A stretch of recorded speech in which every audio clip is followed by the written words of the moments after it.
We're live. Wardrobe change. Fuck yeah. All right. Welcome back to Hydro and Co. Week 3 recap, episode 4, whatever you'd like to call it. But the the theme of this week, I would say, is Hydro and Co. Civil War. Because the three of us, while most of the time like to agree with each other, there was a big disagreement this week because the Eagles played in New Orleans.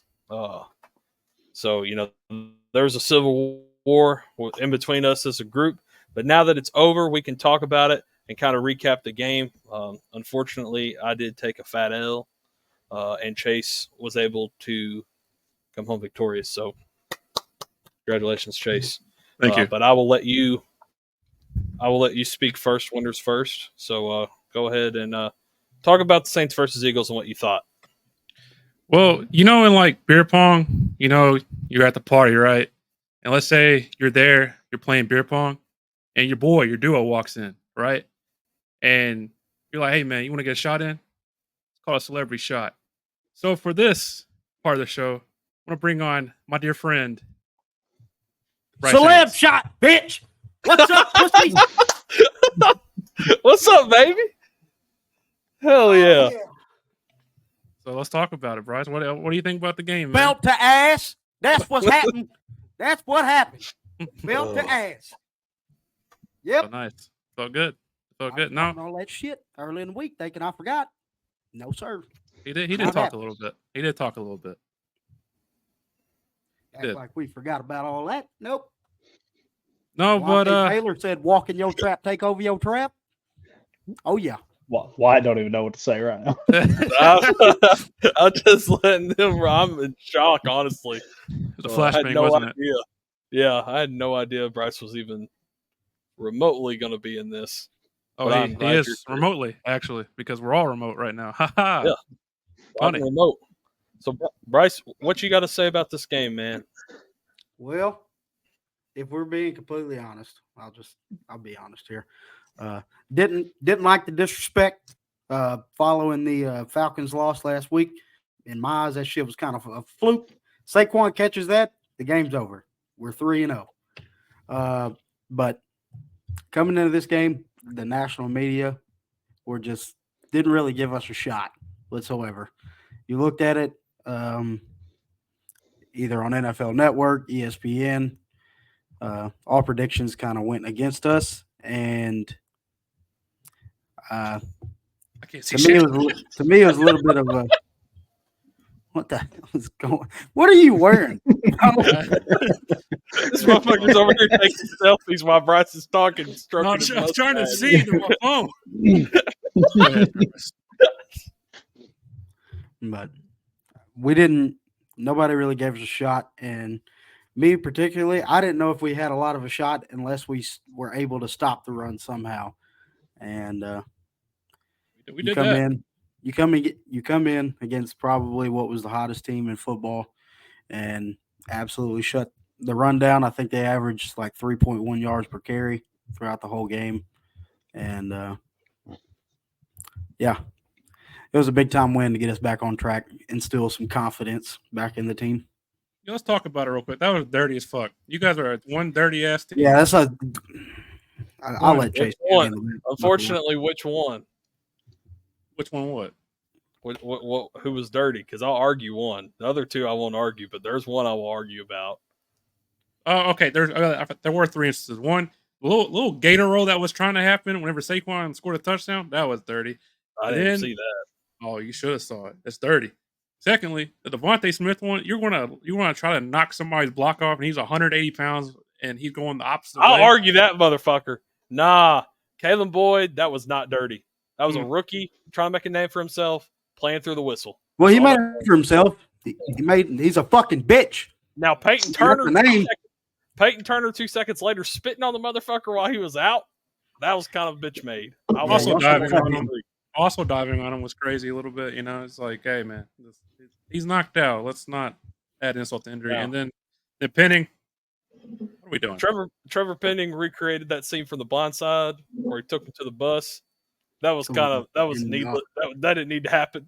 it was funny as fuck, but it didn't need to happen. Yeah, it was pretty 180 funny. pound. It was a 180 pound DB. I mean, hell yeah! Congratulations.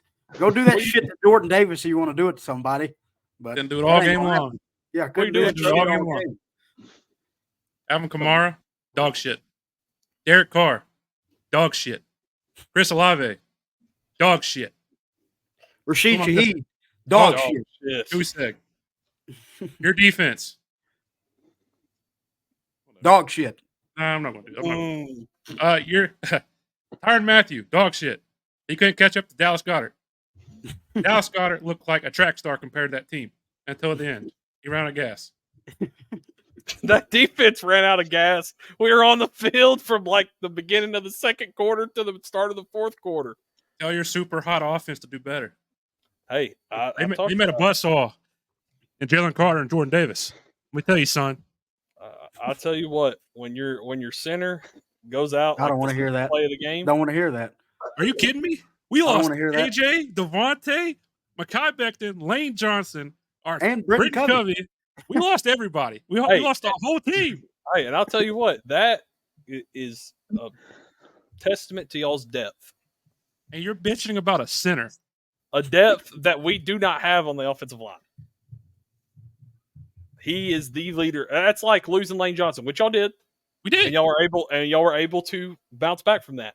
This offensive line, I don't know if y'all remember, but going into the season, it was this offensive line's fucking dog shit. And then it was, oh, holy fuck, they're not dog shit. And then you lose the center, and then they go back to being dog shit. So Hey, I will say, Cesar Ruiz, he was getting his ass fucking tossed around like a fucking rag doll all game long. That shit was incredible to watch. And what's funny is Jalen Carter was, yeah, that's what I'm getting at. Like, he dominated against Dallas. Like, he played so well. And then Jalen Carter decides just to turn into prime Bruce Smith and Lawrence Taylor put together and just toss people around on their head. And it was pretty fun as an Eagles fan to watch. Probably not so much for you, but it is what it is. It wasn't fun. My frustrations didn't really come out of that. Like, I understood that. I'm glad that Taliesin didn't get fucking burnt all game. He showed himself as a rookie and was able to hold it down on the left tackle side. But what kind of pissed me off was y'all were talking about Kamara not getting enough rushes or wasn't really doing much. We ran 26 times with Kamara. In that game, how that game was playing out, I wish we would have cut that about 8 to 10 rushes. Reason being, I don't know if y'all noticed it, but in the second and third quarter, it felt like when we get on the field, we were on the field for 40 seconds and we were punting the ball. It was run, punt. By the time the fourth quarter came around, the defense was fucking gassed, and Saquon was like, let's go, motherfucker. Boom! Bust through some motherfucker's ass. And that's exactly what you want. Like, as a team that likes to run the ball like you guys do, it's just like Derrick Henry in the second half. You get him churning, and he's churning, and he's churning, and he's churning. The defense gets tired, and then he beats your ass. And that's what we allow. Yeah, that's one thing about Saquon I've noticed just through 3 games at least. If he is remotely getting touches in the first half, he's one of the backs that just never gets tired and is continuously gets better throughout a game. So, like, if it's still a close game and enough that they're going to run the ball, he's gonna pop one. And it's, as you can see, he still has that explosiveness that some people were worried about. Brandon Richards, I hope you're listening, you fucking bitch. He is still the explosive player that he was a couple years ago in New York. And if he can stay healthy, which I believe he can, especially behind this offensive line and this team, if like you watch the game, he's not taking near as many hits in the backfield as he once was in New York, and he's able to get out in space and work and keep himself out of harm's way when it comes to taking big hits. It could be in for a big season from Saquon. Last thing I'll say about the Saints, through two games through the year, we had that. Each game we had that explosive play to Rashid Shaheed. Yeah.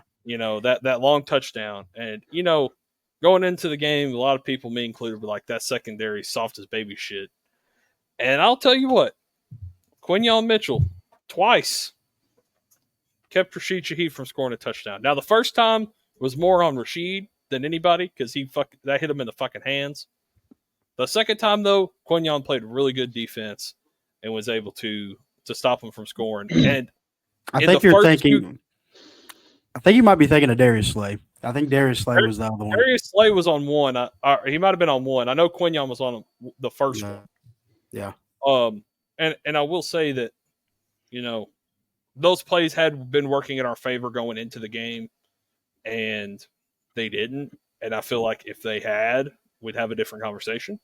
And I think that's the Saints right now. And you're going to see that is how do we capitalize on our play action game and are able to take shots down the field.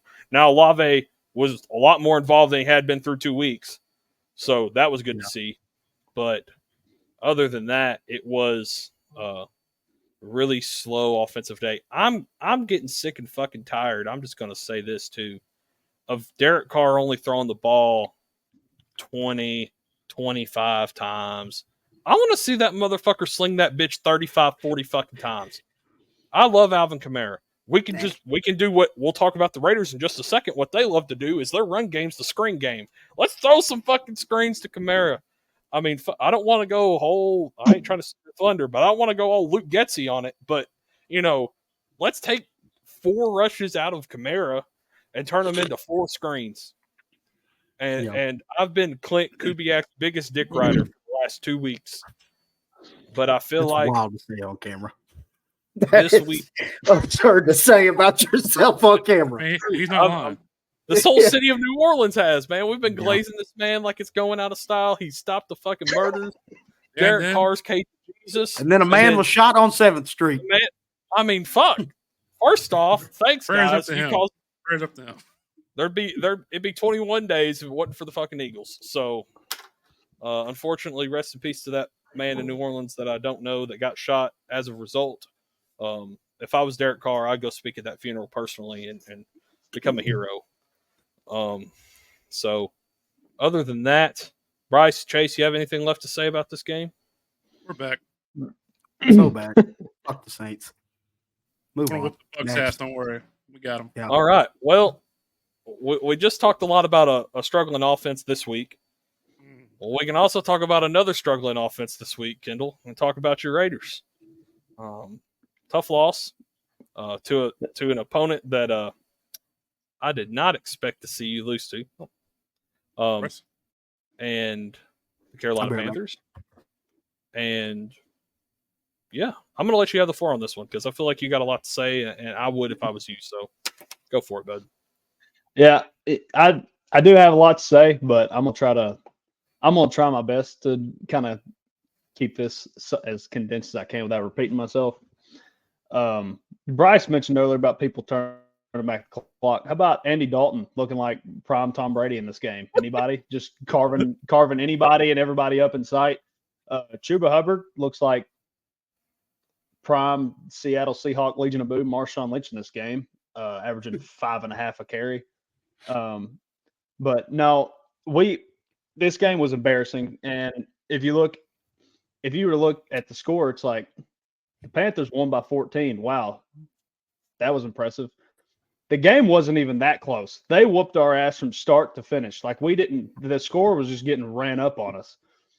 And a lot of that, I guess, if I had to guess, just came off riding the high of beating the Ravens, and we just did not show up to play football. And to me, clearly, Max Crosby, something is wrong with his ankle. He rolled it on the second to last play against the Ravens and still tried to play through it. And he just did not look like himself. So waiting to hear back on that for some news, because if he can't go, this team is just screwed. That's because he's an Eagle now. So open the bird, baby. I don't know why I've been seeing that on Twitter, but that has been like going around Twitter. He's gonna love it here. I don't think if he looks like that, like he did on Sunday, he can't play for anybody because the dude's hurt and he just refuses to acknowledge it, which I respect. But No, this was embarrassing. Offensive play calling did not change from the first 2 weeks. We just keep trying to do the same things over and over again. Whenever we clearly have weapons to do something, O-line is a big problem. But you can block, 6, 7 guys and try to push the ball downfield because we had just not tried to do that whatsoever. Like Wyatt said, we can't get the run game going.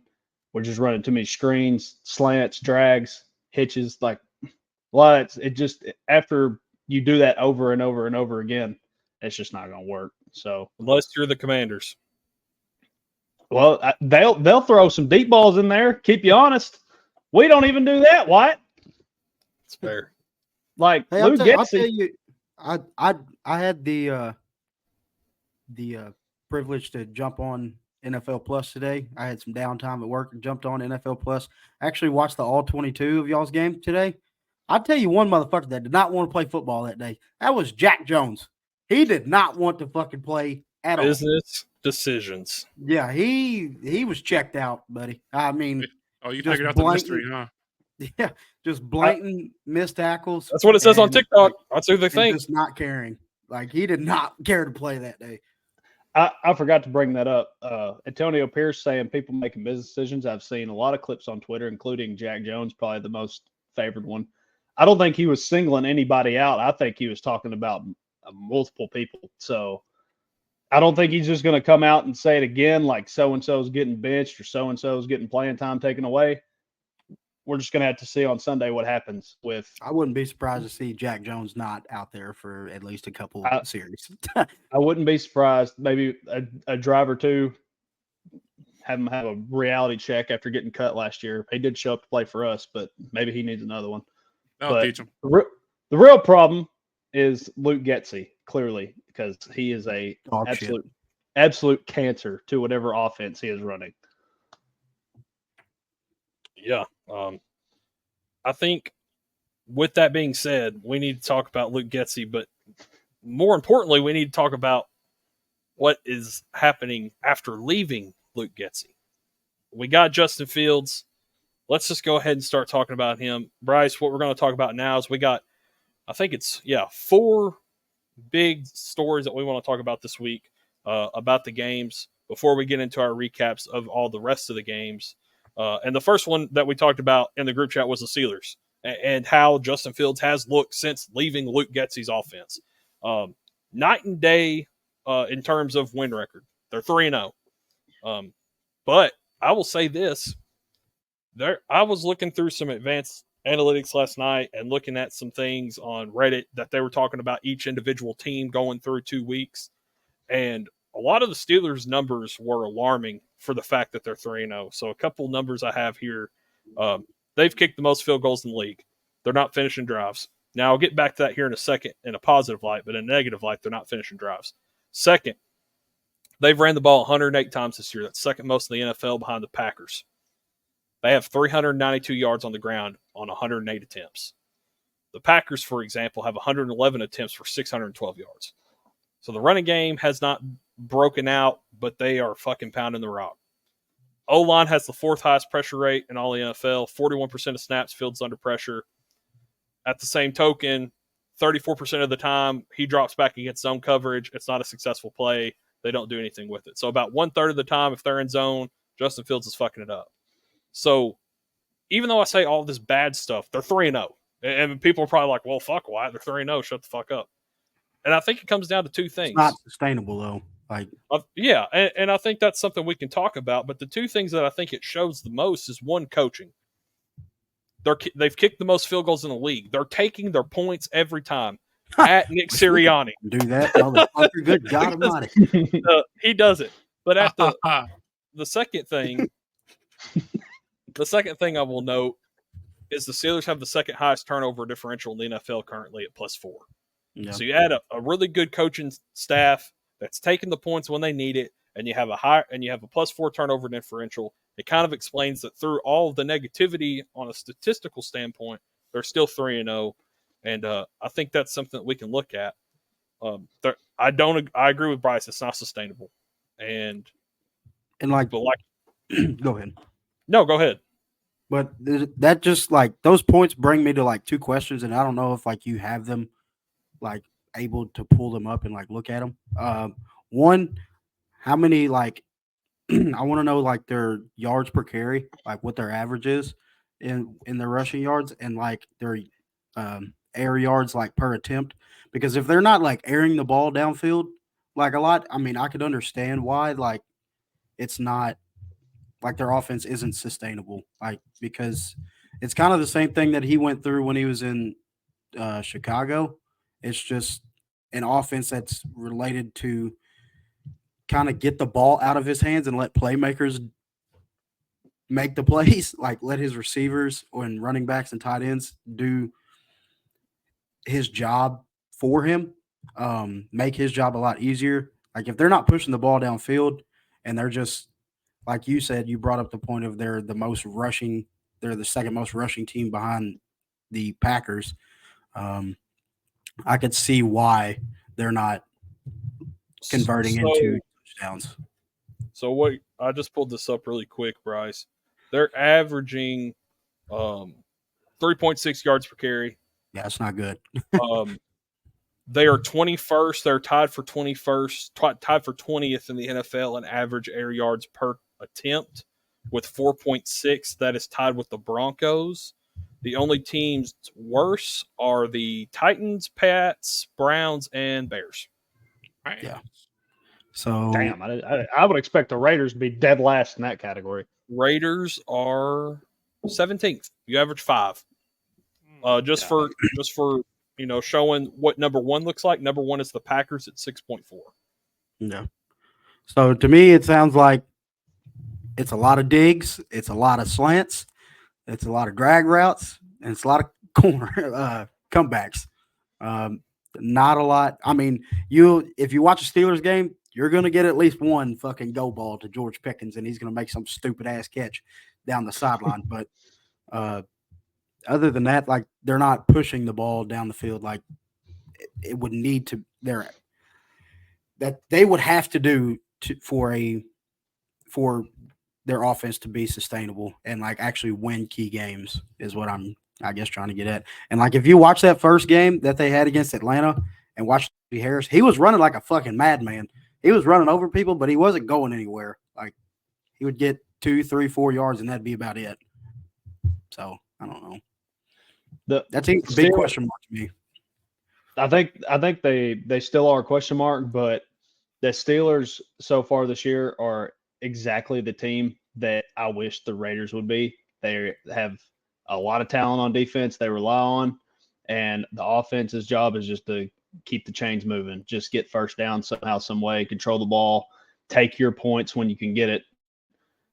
And so far it's working. I obviously don't think that is going to do anything in the playoffs if they can get there, but they're having success with it. So I don't know. I don't know why they'd go away from it.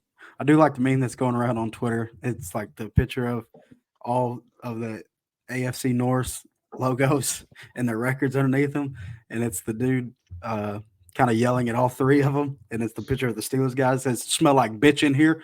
Yeah, good meme. But like, I'm just and like so they've played Atlanta. Who else did they play? The Broncos, and they just played Chargers. The Chargers. Those are 3 teams that, in my eyes, are not like very competent teams right now at this moment. So I'm going to have to see them play like a substantially better opponent to get a better feel for them.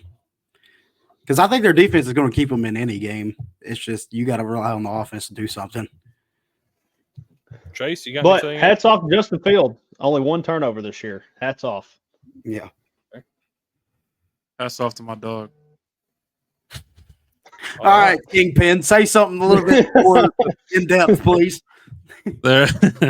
No, I think you guys said it already, but the defense is what's going to keep them in games. I mean, Justin Fields eventually is going to slow down. I know we're his biggest haters, at least we have been in the past, but I mean, he's doing what he can for now, but unfortunately in the NFL, what works at the beginning of the year typically kind of trails off. So their whole run the ball, and pray to God that Justin Fields doesn't turn the ball over strategy, it's not gonna be sustainable. So they won't be bad. They'll probably make the playoffs, but it's going to be because of the defense, not Justin Fields.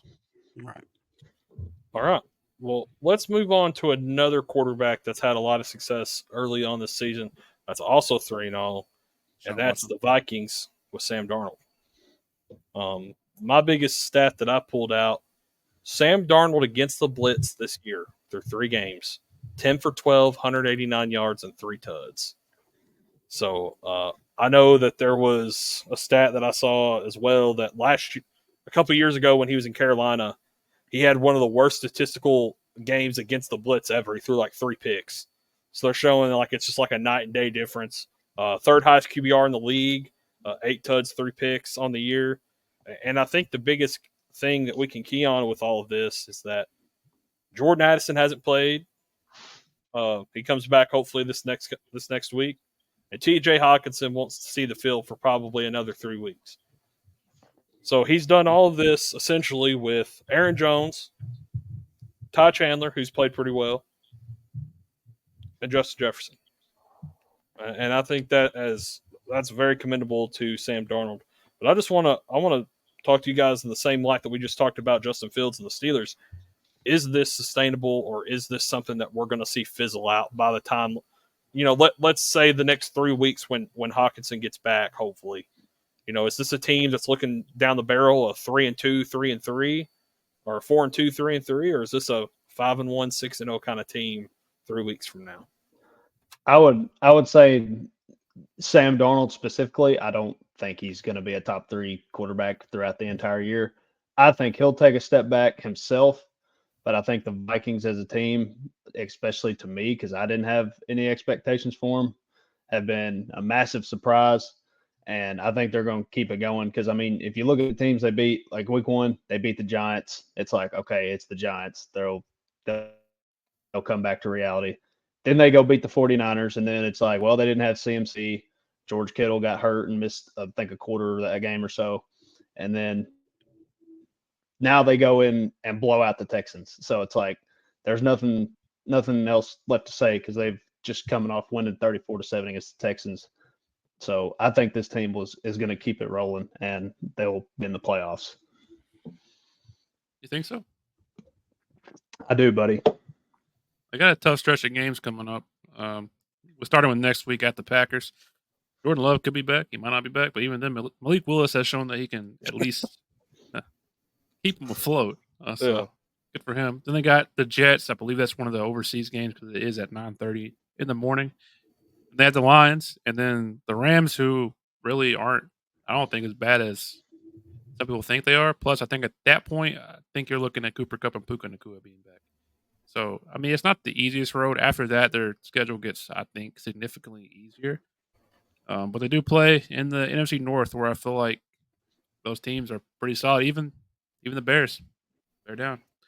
But yeah, I don't know. I don't know if they can keep it up. Their defense, like with the Steelers, their defense is going to carry them in most of the games.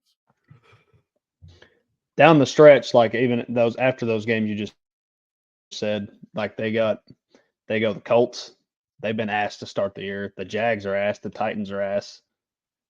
The Bears are asked right now. Hey, we don't do that and here. then they play the Cardinals. They could, and then the Falcons, then the Bears again. They could win any of those games. Maybe. Bryce, you got anything to add? No, I think y'all hit it.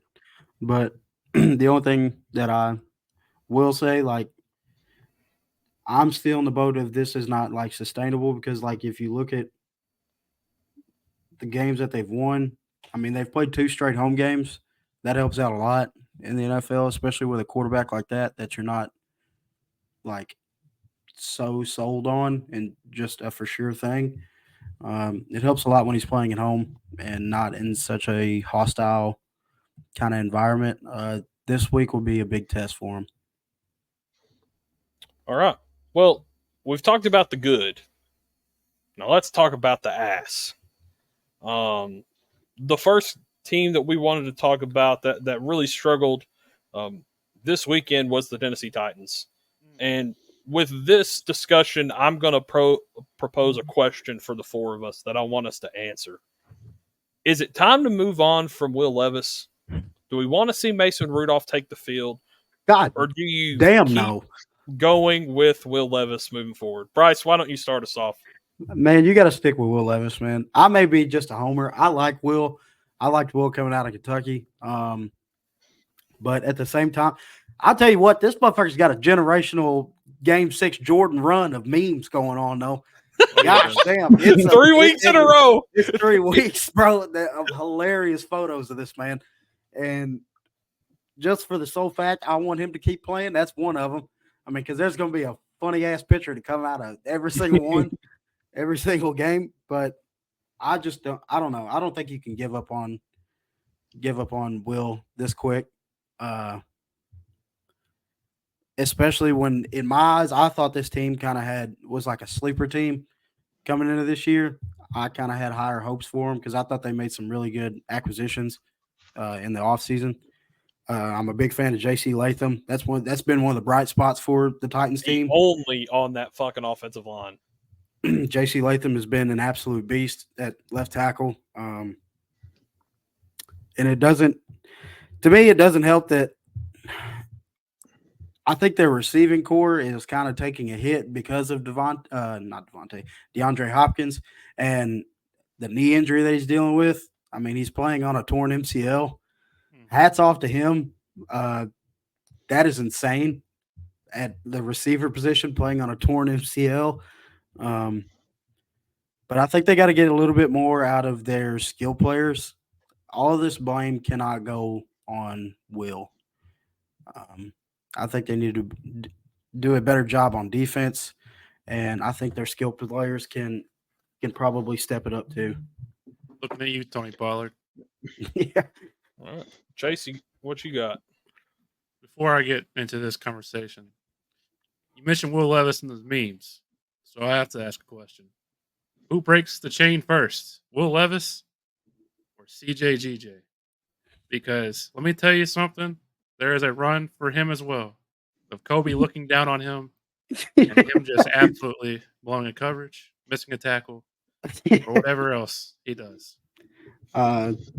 In the sole fact of, because I don't think Will could keep it up, dude. Like, I mean, a couple more, he's on the bench. I think he breaks the chain first. Man, CJ's gonna be mad. He's gonna come across this video. He's gonna hate us. Yeah. We're fans of you, Val. We love you. Yeah, I love you, dude. But gosh, damn, you'll have one play a game where it's just like, motherfucker, they're fixing to cook your shit on Twitter over this one, boy. Man, that's tough. But you can't get rid of Will Levis. I think he's shown enough in the past that he has a potential to be a good to very good quarterback. I don't know what he's smoking right now. Yeah, I mean, but let's not forget though. Like last year, his debut game, that motherfucker was lights out, dude. He was on fire, and I mean, it's in there somewhere. You know it is, but like, yeah, it's probably in. Never mind. Yeah, I know where you're going. Everything's changed after that video. You know, nothing's been the same. Yeah, but Kendall. I mean, they have to stick with Levis. I mean, he's too young not to stick with him. At least, like, see what you got for the year. I mean, stick with the hammer, man. Yeah, at this point, you're 0-3. Like, your season's probably over. So just see what you got out of him. No, it isn't. Plenty of time. I agree. Tony Pollard has been a fucking joke. That motherfucker has been awful. Hey, like, I will say this. terrible. Last year, when it was him in Dallas as the sole running back, I said Tony Pollard is not a premier back. Well, see, I was giving him the grace because he was coming off of a bad injury, like those first couple weeks till like week 8. He was recovering from, can't remember, it was like a broken leg or something like that. Yeah, he was still recovering from that. And I was trying to give him some grace over that from last year, but I don't think he got it no more, man. I don't know what happened those couple years in Dallas where he looked like a future RB1. He's a change of pace guy. Zeke was taking all the fucking brunt. Yeah. I don't know. But I That will say this about Will just before we move on to another team that's really struggled. You got a shitty offensive line. Like Bryce said, outside of J.C. Latham, it was bad. And it's been bad all year. You got a gunslinger. He will fucking heave he the don't rock. give a fuck, dude. He don't give a fuck. When you combine a bad offensive line and a gunslinger, you have the three memes. You got two of the three memes you got are because of that. Yeah. The third one was just the Nicholas Petit Frere cannot fucking block anybody, and he let him fucking he got leveled. I will say though, you can't let him go. And really, let's say he goes 2-15, you can go draft a quarterback. Fuck it, you absolutely 100% know without a doubt he's dog shit. But let's say you put fucking Mason Rudolph in, and he goes on a tear like he did in Pittsburgh last year, and he wins you 4 or 5 games, and you fuck around and you get to 6-7 wins, and now you're at the 13th pick in the draft, and you could ask Kendall what it felt like last year when all the quarterbacks fucking went off the board before you had a chance to pick one. And that was when there were 6 quarterbacks. This year there's like 3. So, Jackson Dart? Is Jackson Dart eligible? We'll get into that because I think me personally, I think this quarterback class is a lot deeper than it was last year. You really think there's going to be 6 going in the top 10? There definitely could be. I think this class is deeper. I just think that in last year's draft there were so many teams looking for a quarterback. That's why they were all flying off the board.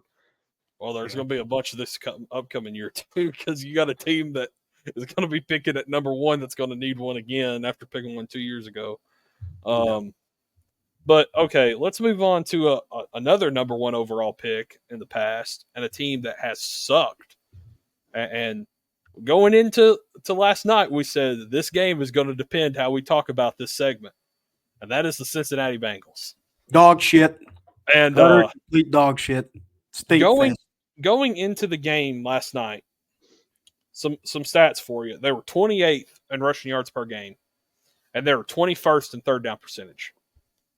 So you can't run. You get the 3rd and long. You can't convert on 3rd and long, so you're punting all the fucking time. And I personally think now, yes, Jamar Chase had a really good game. I think the culture is fucking dog shit. Yeah, I don't know. Something seems off about that team. You got 2 top receivers that both want money, and they're not getting it. T wants money. Jamar wants money, and they're both not getting money. Joe's paid. And it just seems like, especially on the offensive side, there's not that veteran really there to – because, like, one of your oldest skill players is like Zach Moss. Like, he's not going to go in there with 3 bona fide stars to be able to kind of walk the walk. He's not, he can't be like, hey, y'all need to fucking rise up. Like, Joe is the leader, but when Joe's paid and your 2 other top guys aren't, how much are you really going to listen to him? Because it's like, well, fuck you, man. Well, you got your money. I'm sitting here waiting on mine. Now, and I think you add all of that, and you just get one big old pile of what Bryce said, dog shit. No. And they got fucking worked last night. But see, the thing is that points out to me about them, so they invested a lot in their offensive line. They brought in Trent Brown, who they lost today. Drafted Amarius Mims, who has been a fucking turnstable these 3 weeks so far. And I'm still going back to the 2020 draft where they drafted Jamar Chase. In my mind, yes, he has worked out so far. But there's a guy in Detroit who has been playing at a elite all-pro level who could probably have kept Joe Burrow off his ass, and that's Penei Sewell, and you could have picked him. And that probably would have set your franchise ahead in a couple of years compared to now you're dealing with troubles from Jamar Chase. I like Jamar. I like him as a player. But to me, that was not the pick for them. Chase, Kendall? Well, I get to do this game here in a minute whenever we get to our game burn. So I'll go more in depth there. But to me, Joe's been balling. Like, he's got no picks on the year, 750 yards, even after a fluke week 1 against the Patriots. Like, he's balling out. Cam Taylor-Britt just, if he's going to talk shit all week, he's just got to back it up and quit getting burnt. Like that defense, O-line is a problem, yes, like Bryce said, but their defense is just barbecue chicken at this point. Like they did, if they're going to talk shit, they got to back it up and stop somebody. They couldn't stop us four if we went out there and ran offense right now. Yeah, I'm running through somebody. Ready! Green! 35! So in my case though, me and Chase were originally supposed to go this game. Chase has got a wedding, so he won't be able to go. So me and Shelby are going to this game. At the beginning of this year, I was worried about this game. I was kind of scared to go up there again and watch us get our fucking ass kicked one more time. After 3 weeks of watching that defense, dude, we might put up 60 on that team, and it could get ugly. And Jalen Carter he had a all-pro game last week. That game right there, that motherfucker might end up with 4 sacks that game because the interior of that offensive line has just been getting blown completely off the ball in pass sets, and it has not been fun to watch. Funny enough, me and Summer are going to the Titans and Bengals game. So it's going to be a battle of the dog shits, Yeah. and the battle of the shitty offensive lines. Yeah. So I don't know. Hey, Harold Landry might have a couple sacks. Well, I might be going to that game because tickets are now dropping like flies. The ticket prices, at least, the cheapest ticket 2 weeks ago was like $350. They have now dropped to $220, and they keep on losing. Who knows? Also, fun fact. This is something I learned today. So I was talking to the people at work, and I was like, man, I'm gonna make some crock pot chili for Sunday. You know, chili is a staple in the football world. It's good. And then one of my coworkers knows too much about it. Yeah, puts him to sleep. But one of my coworkers he worked at Skyline Chili, and he was like, you know that he's like, are you gonna make your chili with chocolate and cinnamon? Oh yeah, Apparently that's a common thing. Yeah. Apparently they put chocolate and cinnamon. I've never heard of that. Yeah. That sounded wild to me whenever I heard it. But he said it was savory, and that sounds wild to me right now. They said they put it on like spaghetti noodles and Yeah. stuff. So. Yeah. To me, if you put noodles in your chili, you're a fucking psychopath. That's just me. But I grew up with every time we cook chili at our house, we make cinnamon rolls with it, and it's like a side thing. I don't know. It's just kind of been a staple. But I did know Skyline Chili. I knew they put cinnamon in it, but I did not know that they put chocolate in it. That's fucking crazy. It's unsweetened Yeah, chocolate. So just throwing it out there. It's like a dark chocolate. I'm a Frito Scoops kind of guy. I mean, yeah, I get it. I understand. Little cheese. I'm more of a saltine cracker kind of guy, but Hey, I'll fuck that up too, man. Shit. Really? I'll fuck up a whole sleeve of saltines just on the fucking side as a snack. Jesus Christ. What the fuck? Get the damn gums full of that shit. Oh my God. Got to drink some water to break it down. Fuck it. Okay, crap. Let's move on. Saltine crackers and 4 sleeves. Let's move on to our game Ritz. burns, boys. Nah, I will. Okay, sometimes I do eat the Ritz if we don't have no saltines, but I prefer saltines over Ritz. This is a pointless conversation to be having right now. So let's move on to our game burns. Do we just want to go routable? Your internet is taking an absolute shit. Just go for it, Wyatt. Just go. Okay, are we good? All right, cool. Packers Titans is the first game I got. All right. Yeah. The return of Malik Willis had the Tennessee Titans regretting they ever got rid of him. Malik Willis was an animal on the ground and in the air with 275 total yards and 2 tuds. Will Levis, on the other hand, had left a lot to be desired, throwing 2 interceptions. But the real losers was the Titans offensive line, who got Will sacked 8 times. And in the running game, they weren't that great either. 33 rushing yards on 9 attempts. Packers win 30-14. All right, first game I got is Bills-Jags from last night. I got both Monday night games. The Jags that we all knew whenever we were growing up, are back. The Bills blew out the Jags 47-10 from start to finish to improve to 3-0.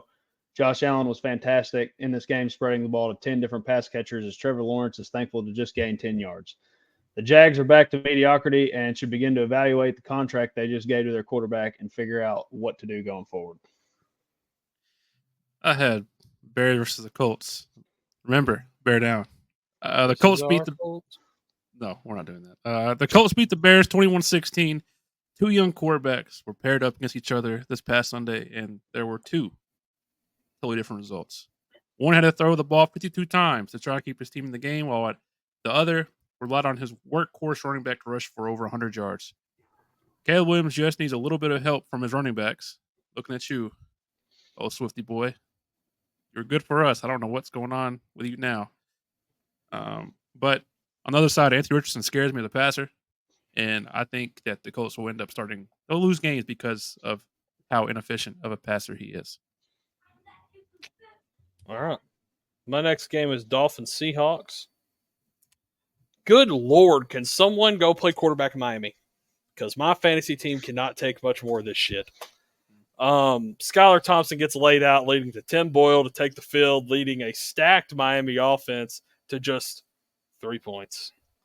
Geno Smith didn't look dominant with two turnovers, but Zach Charbonnet had 5 yards of carry and 2 tuds to lead the Seahawks to a snooze fest victory, 24-3 Seattle. My next game is Commanders Bengals. Wes, this one's for you. Welcome to the show, Jaden Daniels. Cincinnati corner Cam Taylor-Britt made headlines this week after saying Cliff Kingsbury runs a simple college offense and proceeds to be burnt toast all game. Jaden Daniels had his coming out party, having 293 total yards to only 2 incompletions and 142 passer rating. The Commanders have a star in the making running the show, and Cincinnati's defense, like I said earlier, needs to just shut up and try to stop somebody first before they talk shit. Oh, Chargers Steelers. Who had Justin Fields lead the Steelers to 3-0 start? Raise your hand. Nobody. Good. I was going to call you a liar. I sure didn't. And it's about time Justin Fields gets his flowers. Maybe it was Chicago that failed Justin Fields. Sure, he is an elite passer, but he's in an offense that is adjusting to his play style. And so far, it's working. The Steelers' defense is playing like a top unit. It makes you wonder, is this Justin Fields' job for good? All right. 49ers Rams.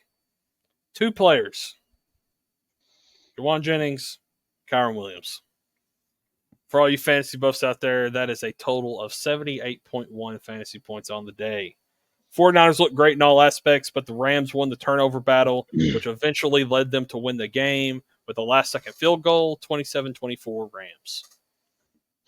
All right, going back to Thursday night, Pats and Jets. Jets go on autopilot and cruise right by the Patriots. The Jets offense kept the sticks moving with 27 first downs in this game and 400 yards of offense, while the defense, on the other hand, held the Patriots to a whopping 139 yards, and it was a complete team win by the Jets. Drake May could be on the horizon soon for New England. Texans at Vikings. Sam Darnold could possibly be the MVP of the season so far, and he added 181 yards and 4 tuds to his season totals this past Sunday against a very good Texans team. And this Vikings defense is also playing really good. Will this team continue to be top of the NFC? Probably not. They have definitely surprised me so far this season. All right. Giants and Browns. LSU wide receivers are like Kentucky point guards. They always perform. Just got to give them time. Link Neighbors finally took over with 8 receptions for 78 yards and a tud. Amari Cooper on the flip side also had 2 tuds of his own. A lot of turnovers, 4 fumbles in this one. But Devin Singletary's touchdown would be the difference. Giants 21, Browns 15. Buccaneers, Broncos. The Buccaneers did their best Raiders impression this week and didn't even show up to play. The Broncos win 26-7. Bo Nix did not turn the ball over finally, and as the Bucs did twice, and added 2 failed 4th down attempts. Broncos are still dog shit, but the Bucs will look to bounce back this week against the Eagles, which should be a good game. Let's take a look at the Sunday night game. The Falcons are coming off one of the biggest wins in franchise history. Their words, not mine. As it led Arthur Blank, their owner, to induct himself into the Ring of Honor and give out free hot dogs. All the hype was short-lived, and the Chiefs beat the Falcons 22-17. Congrats to Arthur Blank, and congrats to the city of Atlanta as they won their Super Bowl last Monday night. Hope the hot dogs were worth it. Lastly, what I thought was potentially going to be one of the games of the week, Lions-Cardinals. Lions, two-headed monster of Dave Montgomery and Jahmyr Gibbs came to play this week with a combined 225 yards and 2 touchdowns, one in the air and one on the ground. Monroe also had a solid game with 75 yards and a touchdown. Marv also got in the end zone as well. But this game slowed down a lot in the second half with only 3 points being scored in the entire second half. The Lions did not score after 30 seconds left to go in the second quarter, but held on 20-13. And all right, I think that's our. I got one more because y'all's two teams played each other this week. Okay, yeah, you're right. Last one is Ravens Cowboys. The King is back. The Ravens finally used their new shiny toys. King Henry runs for 151 yards, 2 touchdowns. Even though the Ravens did their absolute best to try to blow this game, as they were up 28-6 in the fourth quarter, managed to only win by 3. The lack of not being able to run the ball is killing the Cowboys' offense, and they're going to need a little bit more juice from someone not named CeeDee Lamb or Jake Ferguson if this team wants to do anything. All right. Going into our next segment, every week we got to give them out, our 2 awards, Ass of the Week and our Game Balls. So, for Ass of the Week this week, Bryce, since you're the guest, who, for you, deserves the Ass of the Week award in the NFL? Nick Sirianni. Okay. That's the first coach we've ever had. First coach we've ever had. I mean, There'll be another one. Don't worry.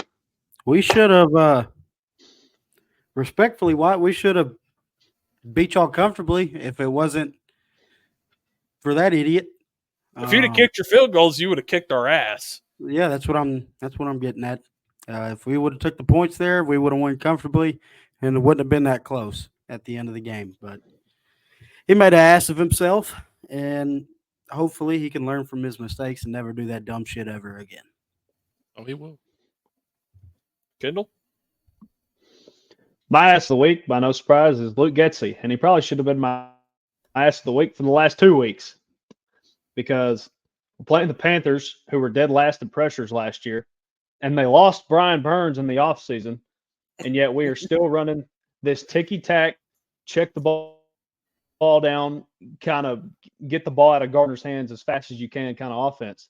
Like, okay, yes, our offensive line sucks, but I don't think it's that hard of a concept to, put Michael Mayer in, have him block the running back, have Trey Tucker, and then insert Brock Bowers or Jacoby, whatever. Just have a 3-man route and just try to push the ball down the field. I don't think that's that hard to understand, but he can't get it through his head. Chase? Everybody on the Bengals but Joe Burrow. You guys are 0-3. Not good. Expectations were sky high. And you lost to the Commanders. Make Jaden Daniels look like Jesus. Sure did. Sure did.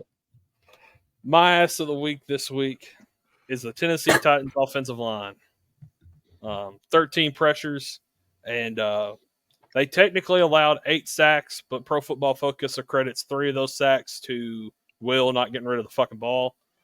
So they say that they gave up 5 sacks. If you look at the player-by-player, shout out to Peter Skronsky. He was by far the worst. I think it was like 8 pressures and 2 sacks let up. It was bad.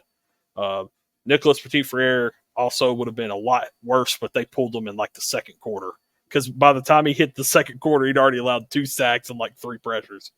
So, like a quarter and a half. So that's my ass of the week. Now moving on to our game ball. Chase, who are you giving your game ball to this week? Well, I have an honorable mention ass of the week, and that is anybody out there, it's a Dallas fan that feels like Dak played his ass off, and it was a close game because it wasn't. It wasn't. You are crazy, silly, and your heart will be broken whenever you guys finish third in the NFC East. Brandon Aubrey, man. That's a positive. That's their best player. Shit. They said, hey, guys, we're going to kick an onside kick. and they still got that shit. Hold on. I got an honorable ass of the week. Chase brings that up. I sent it to him this morning. Micah Parsons, you made an ass of yourself, you dumbass. You want to decide to talk about somebody who just won a game. Buddy, you're 0-2 at home this year. And in those 2 games, you have done absolutely nothing. You guys got bullied off the field in the last 2 games against the Saints team that just got held to 12 points. And then a Ravens team who has looked like dog shit up until now because they finally figured out that they have a bull in the backfield and they decide to use him. So where was you at on this stat sheet? Couldn't find you within like the top 8 players of stats on defense. You would find us. We would be there. Yeah, because we have heart and we're not going to just come talk shit on a podcast that we care about more than our actual job. So he defended a quarterback that kicked his ass. I mean, that's crazy. To make himself feel better. Yeah, like what? And you're talking about Chauncey Gardner-Johnson. I get it. Everybody talks about him. For what reason? Don't know. Probably because he talks a lot of shit. He talks a lot of shit. Is my guess. But another thing, Chauncey responded to him.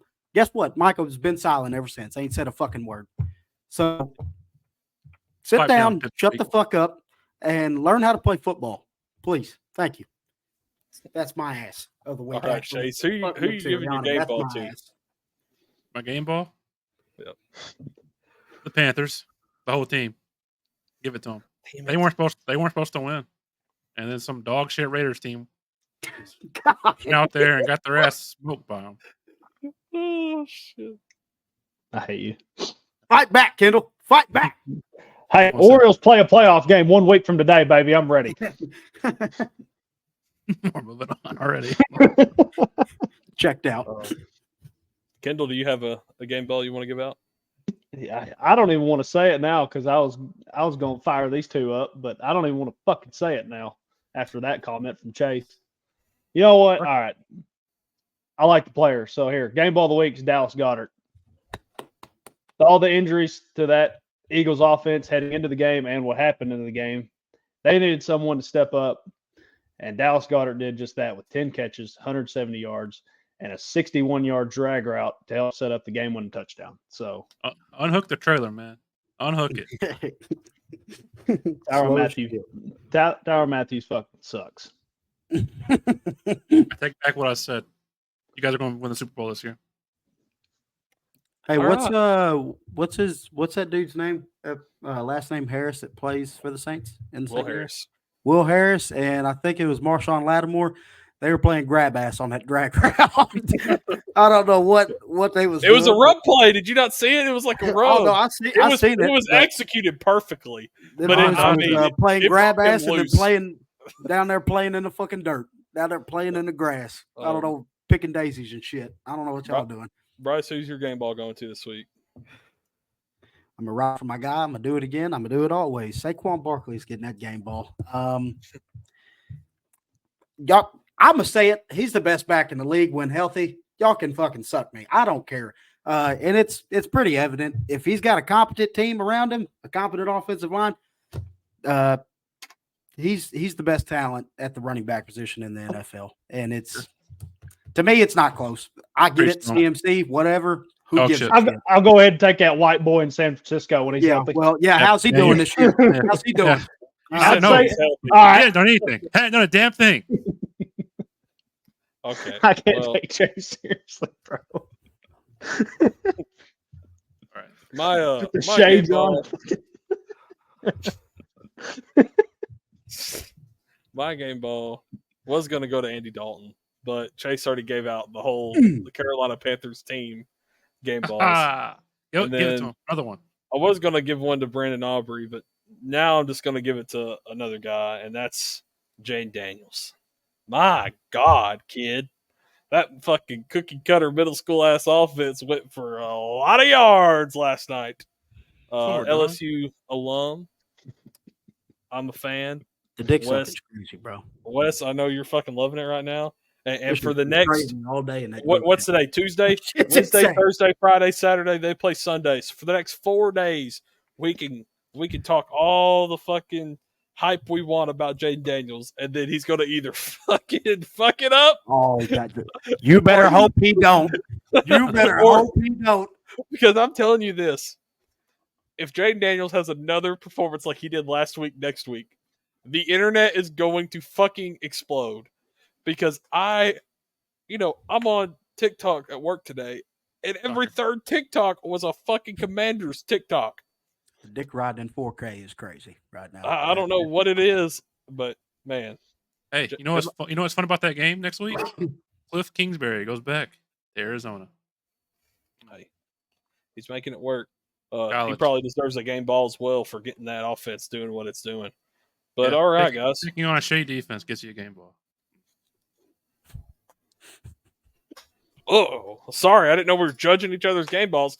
Fucking beating a shitty ass Raiders team got a game ball according to you, but I'll give you it to my called him team, shitty. but You called him not a homer. shitty. You called him shitty, Who called who shit? and then gave him a game ball. I'm just saying. All right, Who that? another topic that we can discuss now What? that we've that we've talked about all of week 3. Now we can kind of start talking about week 4 coming up. And one of the topics that we wanted to talk about this week is which 1 and 2 contender has the best chance to turn it around. You got your Cowboys, you got your Ravens, you got your 49ers. I'm not going to lie, my answer changed like 4 hours ago, but I'm interested to see your guys' answers. So Chase, let's start with you, man. Who do you have turning it around and going on a run? To be honest with you, 1 and 2, there's plenty of teams to choose from, right? I could choose the Bears and please some people here that watch this particular show, but I can't do it until DeAndre Swift does something. I think the Rams have the potential to turn it around, especially once the boys come home. Cooper Kupp. Once they come back, sky's the limit for him. Matthew Stafford is a great quarterback. He'll lead that team. Right now, he's airing it out to people like you and me, and anybody who's listening. We could play wide receiver for the Rams right now, and he's making it work. And 1 and 2 is not a terrible spot, especially in the NFC West, considering everybody else is 1 and 2, or the Seattle Seahawks are 3-0, and that team, spoiler alert, fraudulent. So my pick is the Los Angeles Rams. Kendall. My answer did change a little bit too, but mine came down to schedules and how much talent they got. And I think the Ravens, I'm just going to take an obvious one. I think the Ravens going to turn it around. I think they almost blew it, but I still think that was a must win game for them. They got it done. Hopefully they can carry some momentum. And in my mind, they have a favorable schedule towards, I think it was the middle to late part of the year. So I think they can get hot and go on a run. They got too much talent not to. All right, Bryce, how about you, man? Well, Kendall took mine. I was To gonna the Raiders, make them happy. Oh Stay the Raiders, buddy. You know what? no, don't do it. Nah, I can't do it. I don't believe in that quarterback position. I'm sorry. I don't believe in the quarterback position, and I don't believe in that. And Cody has dumbass- just I turned just- off the That episode. dumbass coach. I just want to say this. This is not me trying to go to war for Gardner right now. I'm just we have bigger issues than quarterback right now. I mean, I get it. But it don't sell me. You know what? I'm gonna take a unconventional winner. I think the Cardinals actually kind of turned it around a little bit. I'm a big believer in Kyler. I like Kyler. I think Jonathan Gannon, for whatever reason, he can get a defense to kind of play above its talents a little bit. And I think that week 1 game against the Bills, I think Josh Allen just kind of took over. And then last week, that's a good team. And they kind of shot themselves in the foot with some Kyler had a dumbass interception that I don't even know why he threw that. But I just think Kyler's a really good player, and I think that offense can thrive with James Conner and Marvin Harrison. And there's absolutely no way I'm picking that fucking dog shit ass team in San Francisco. And there's no way in chance I'm picking that dog shit ass team down in Dallas. I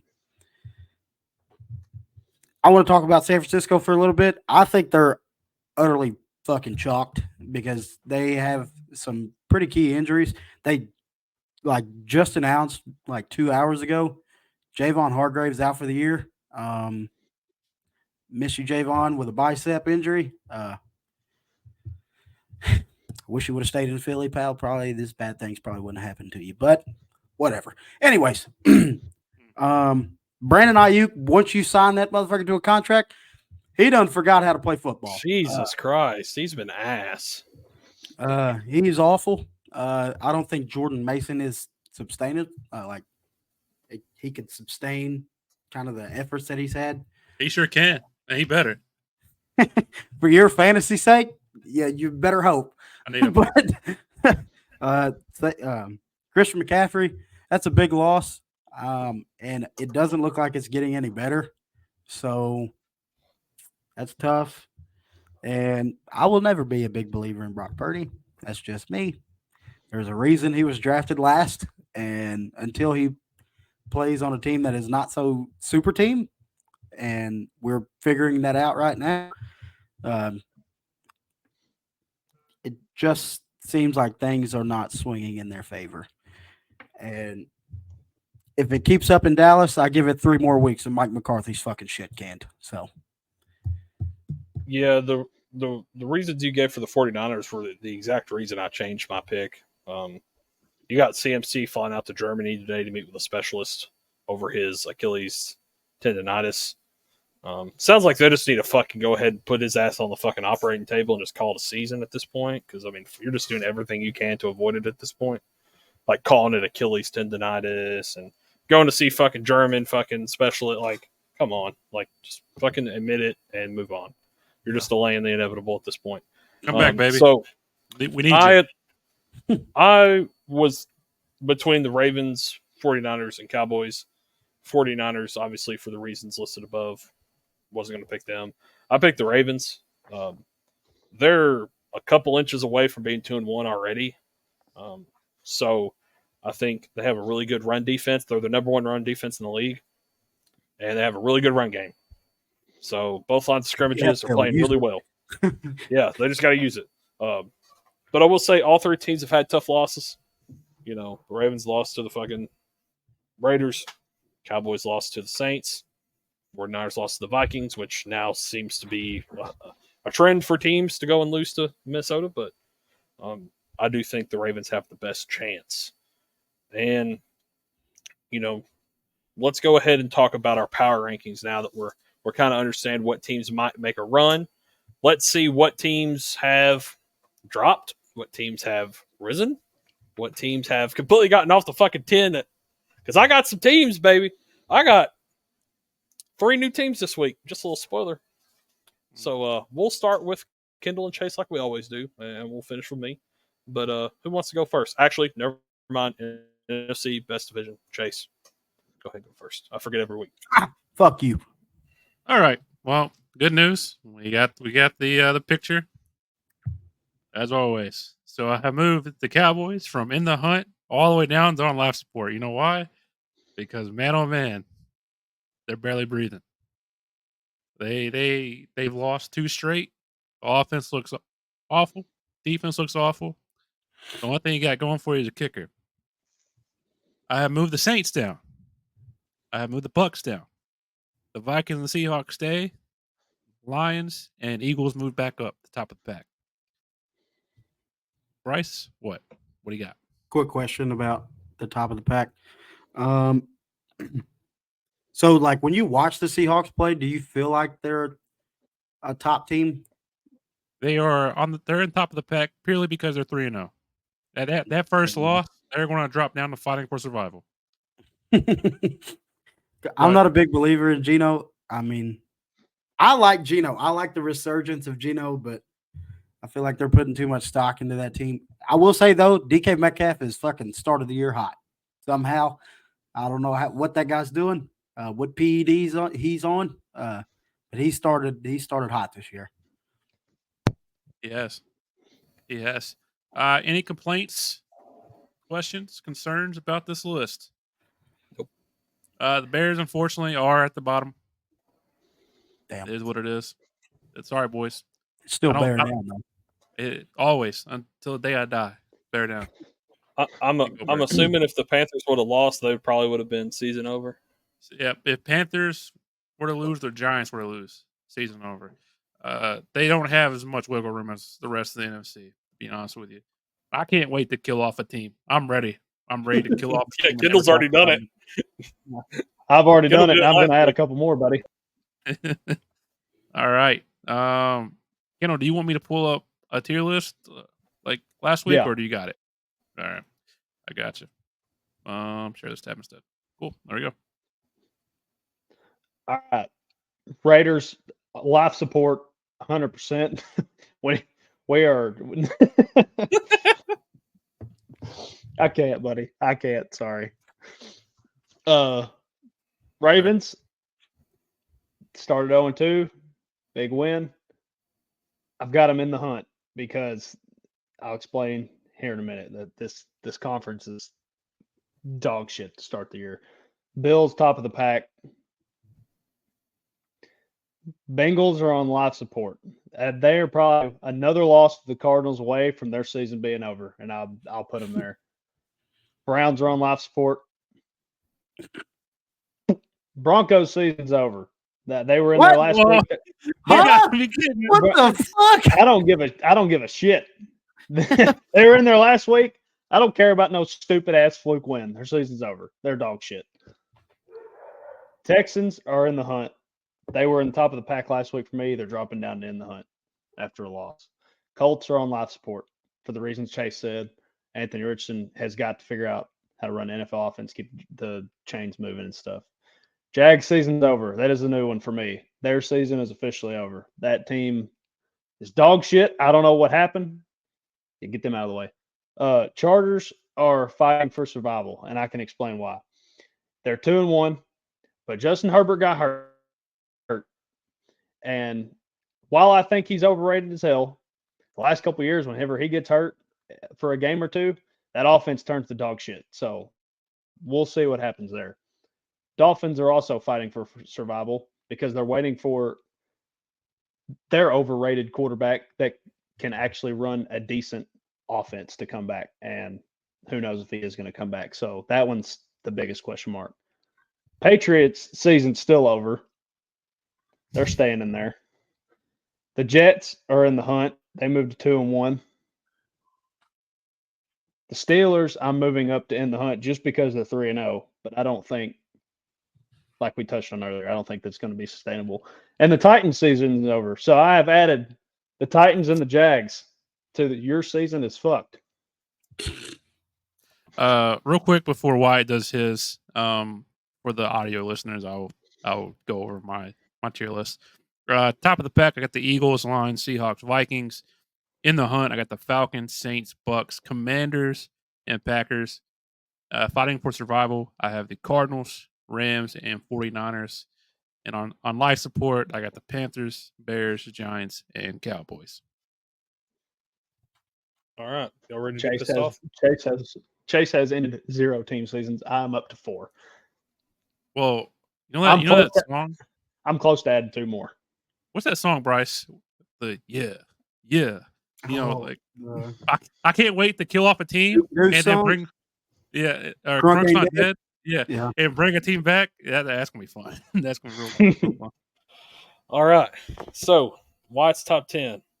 3 teams are no longer on the top 10 list. I will go ahead and say them now.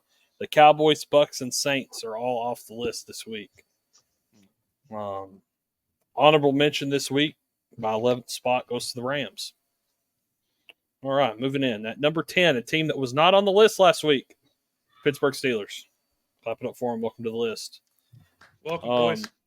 Prestigious. Number 9, a team that was also not on the list last week, the Seattle Seahawks. Moving into number 8, a team that was 4th last week, the Houston Texans. Taking a big drop. Number 7 and number 6 remain the same. Lions at 7, Ravens at 6.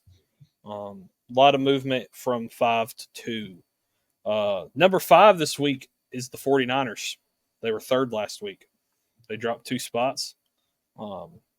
Number 4, the team that has beat. You'll see why. The reason the 49ers moved. This team was not on the list last week. The Minnesota Vikings come in at number 4. And them, I couldn't take them further than 4, and the 49ers lost to them. So they kind of got put in a corner there. Number 3 this week is a team that was number 5 last week, and that is the Philadelphia Eagles. So congratulations, Bryce and Chase. You've moved up 2 spots. And number 2 and number 1 remain unchanged with the Buffalo Bills and the Kansas City Chiefs. Oh, we're better than the Bills. Fuck them. They're dog shit. We lost to the Falcons. So Don't care. We're better. Fluke ass win. We're a Saquon catch away from being 3-0. But we're going to say it. That is my power rankings for this week. And let's go ahead and move on to our game picks for week 4. First game, NFC East, little divisional rivalry game here. We got Dallas and the New York Football Giants. Who do we got? Dallas. All in favor? Take the Giants. Bryce? Taking the Giants, but Whoa, okay. Leak neighbors fucking fries Trayvon Diggs' ass, dude. Yeah, they've been talking. They've been talking. Yeah. Give me Danny Dimes and the boys. Damn. Where's this game at? New York. New York. Or Oh, Jersey. yeah. Oh, yeah. At the Meadowlands. Someone's snapping their shit. Oh, yeah, for sure. And the Cowboys are also 6-point favorite, which is way too high. It should be like a pick 'em at this point. All right. So, moving on to game number 2, we got the Saints traveling across the country to L.A. to play the L.A. Rams. I got Saints. The Saints Or is it don't at play home? the Rams. Oh, no, fuck? what the fuck? I fucked that up. Yeah, they play the Falcons. What the fuck? You were How they going to travel to L.A.? Who they going to play? The Falcons going to be in Atlanta. I typed it out, and I typed it out wrong. My mistake. My apologies. The Rams play the Bears this week. The credibility of this podcast just took a massive Okay, there's a lot of things that have brought the credibility down over the years. I mean, fuck, that shouldn't change it that much. The Saints are going out to L.A. as the Saints, the Chiefs, and the Chargers are going to play a 3-way game. Yeah, Hell yeah. That team in Atlanta is just going to stand there on the field with their thumb up their ass. Like, well, That's what it's really going to look like. Give me the Saints. Bunch We're of going to meat. kick the Falcons' ass. They're fucking dog shit. Also, I'm taking the Saints. The Falcons' defense may be solid, but it is when they're playing to their full potential. It is not the Eagles' front seven.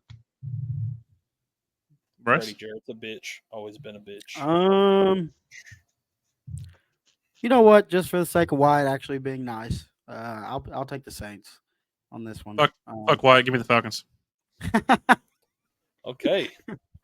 Moving on to a real barn burner. The Bengals and the Panthers play. Who we got? Andy Dalton. Revenge game. I'm not going to lie to you. If Andy Dalton somehow plays the way he did last week, and I think that Raiders defense is a lot better than the Bengals, could be looking at the Panthers being 2-2 somehow. Red Rifle. Fuck it. Give me Carolina. Nah, I can't. The Bengals got to get a win, right? Yeah. I got the Bengals too. They got to win. We said the same thing last week. I just want the Panthers just for the sake of watching what happens in Cincinnati. That team that's a fractured locker room, and oh man, losing to the Panthers. Also, ticket prices would go down at that point. So, go Panthers. All right, moving on. The actual team the Rams play is the Bears. So, Rams Bears. I'm taking the Rams I think the Bears look like absolute hammered dog shit this year. So give me the Rams. Bear down. I'm taking the Bears. The Bears are actually 2.5 points favorites, by the way. So give me the Bears. I'm gonna take the Rams. Jordan Whittington coming out party. This is the week.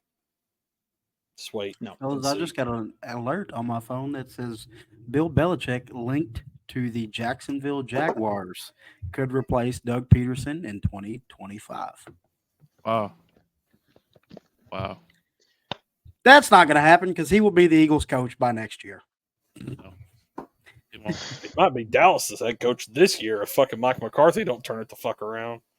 I might just bring him in mid-season. Dude, any coaching fire, he's going to be pulled out of that off that desk wherever he's doing his TV analyst at, and he's jumping right back into coaching. All right. Moving on, little NFC North action. Vikings take on the Packers this week. I'm just going to go ahead and say my team. Give me the fucking Vikings, man. I think Sam Darnold gets a win here. Now, this is dependent on Jordan Love playing. If Jordan Love doesn't play, I'm sticking with the Vikings. If Jordan Love does play, I'll probably take a look back at this and kind of make a decision from there. But for right now, I got the Vikings. If Jordan Love does play, I am going to make a decision when that is announced. I'll take the Packers if he plays. If he does not play, I'll be rolling with the Vikings. Got to kind of play that by ear. I'm going to stick with Malik Willis, dog. I mean, he ain't showed me nothing that he couldn't do it. So go Pack, go. I like the way you think, buddy. I'm going with the Packers as well. All right. Little AFC South action. Jaguars, Texans. Two teams that both got utterly embarrassed last week. But I think the Jags are going to make that embarrassment 2 weeks in a row. Give me the Texans. Yep, give me the Texans by a mile. Another blowout for the Jags. Doug Peterson may get fired. I'll take the Texans. I'm going to take the Texans as well. I thought about it. I'm not doing it. All right. 3-0 Steelers take on the Colts. Now, we talked about earlier Anthony Richardson, being wildly inaccurate. And I feel like this is a defense that you do not want to do that against. And I think it's going to bite them in the ass, and the Steelers will win. I've also got the Steelers. They keep rolling. They go 4-0. Give me the Steelers. But Justin Fields gets hurt in this game somehow. Runs and finishes this. All right. All right. There goes Saquon's knee. That's how the curse happens right there. I'm not wishing it. Clip it. Hour 23:43. Bryce puts away Saquon's fate. There you go. All right. Well, Nick, so you're not getting fired now because we're not making the playoffs at this point. All right. Anthony Richardson has thrown 3 touchdowns and 6 picks so far. I think he throws a little bit more than that this game. I think he has maybe 1 or 2 interceptions. I'm taking the Steelers.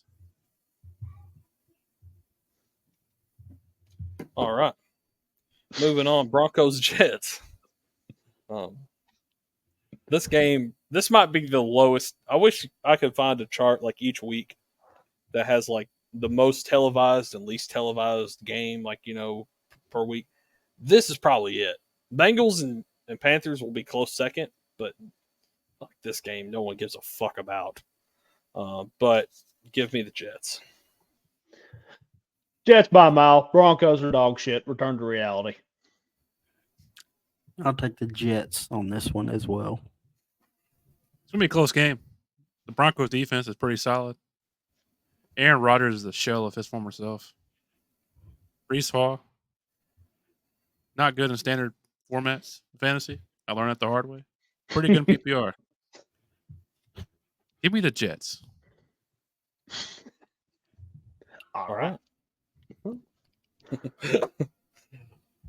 Eagles Bucks. We know y'all too. Yeah, I'm not Was there ever a gonna doubt? pick my team. Was there ever a doubt? I don't know, man. These Bucks. Dude, shut the Lost fuck to up. the Broncos, They just got brother. blown Come out. on. Yeah, I'm fucking with you. Give me the Eagles. Go ahead, Kendall, and then I'm going to explain something real quick. All right, bud. You can explain pissed off because I'm taking the Bucks to bounce back and win this game. You're an idiot too. You're a fool, dude. Here's the reason why. You remember the game on Sunday where me and Bryce were in the chat saying, "Oh, we whooped your guys' ass," but we weren't winning at the time. So that game that the Bucks beat the Lions. Do you know how many total yards the Bucks had? 216. The Lions, 463.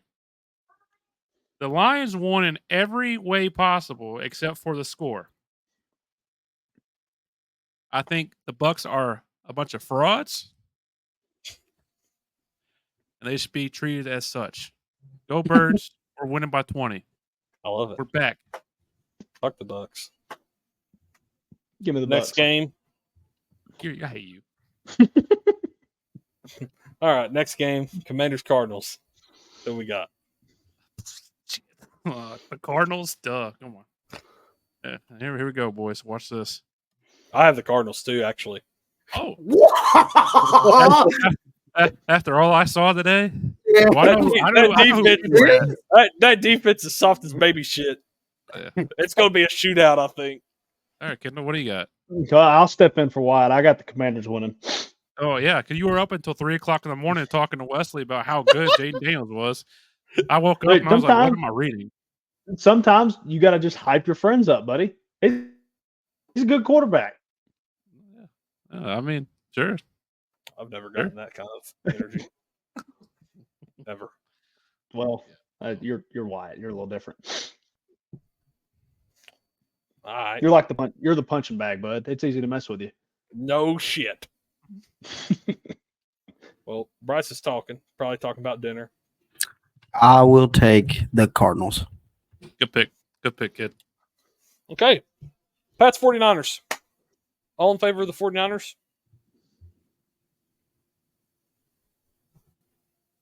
Explain yourself, Bryce? buddy. Fuck that dog shit team. Fuck them. I hate them. Patriots are just as bad. You're going to I take don't the care. Pats? I don't hate them as much as I hate the 49ers. So that's my reasoning behind that. That's fair because once we get to the Chiefs game, Kendall's not picking the Chiefs. So Well, this is a tough one because he's got to pick either the Chiefs or Chargers, so he's got to admit one team. he's picking the Chargers. Spoiler alert. Browns versus Raiders. Give me the Browns by a lot. Dog shit ass Raiders, man. Bryce? Yeah, I remember that sweet ass shit he was talking about 5 minutes ago. Deshaun Watson might throw for 400 yards and 5 touchdowns against this soft ass fucking defense. So, give me the Browns by 1 million. Free massage is back. I also have the Browns because Myles fuck Garrett you, might bitch. have 8 sacks. Because I'm hoping AOC's in by halftime. Go Browns. Oh God. Hey, the Raiders are favored though by a point. Be sure to clip this and send this to Cody in the group chat and let him know I said it. Yeah, Well, that he'll team's watch. ass Gardner's dog shit. I'll watch. Yeah, he All watches right, the whole so Hey, Cody. Deshaun's gonna throw for 400. Myles Garrett's gonna have 8 sacks, but the Raiders are gonna win the game because, like Chase and Bryce said, I'll never pick against my team. Got it, baby. I respect it. Ride with your I guys. respect it. Hey, the 2 premier teams in the AFC West showdown. Kansas City Chiefs and LA Chargers. I bet that's nice to hear, ain't it?